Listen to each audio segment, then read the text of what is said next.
Okay, this is our AES code written in Python. We're gonna use AES for encryption. Okay, so first part we're gonna talk about the libraries. Here we have AES that has all the functions we need for our encryption. For example, we need add round key, the mixed columns, the substitution and permutation tables, and so on.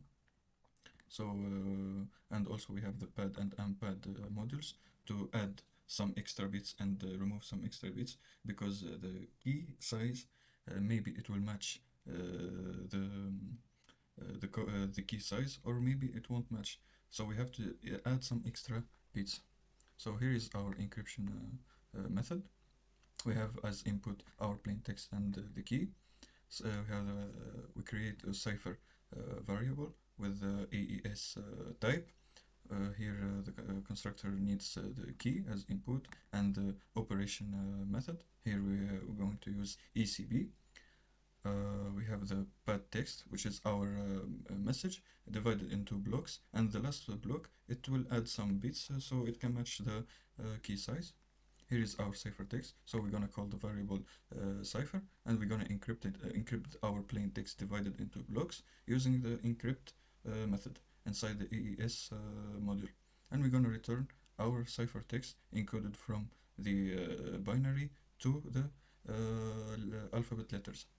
And here is our decrypt function. It takes as input the ciphertext and the key that we used in the encrypt method. So our ciphertext, we're gonna convert it from string to binary, and then we're gonna create a variable with the type AES. It will take the key as input, and the ECB is the operation method, and we're gonna remove the ciphertext added bits. So we're gonna use unpad our ciphertext, and then we will decrypt it using the decrypt function, and then we're gonna convert from binary back to string. So here is our main function. Here is our key with a size of 128 bits, and here is our plain text. So if we execute, we will get, here is our plain text, and this is our cipher text. Thank you.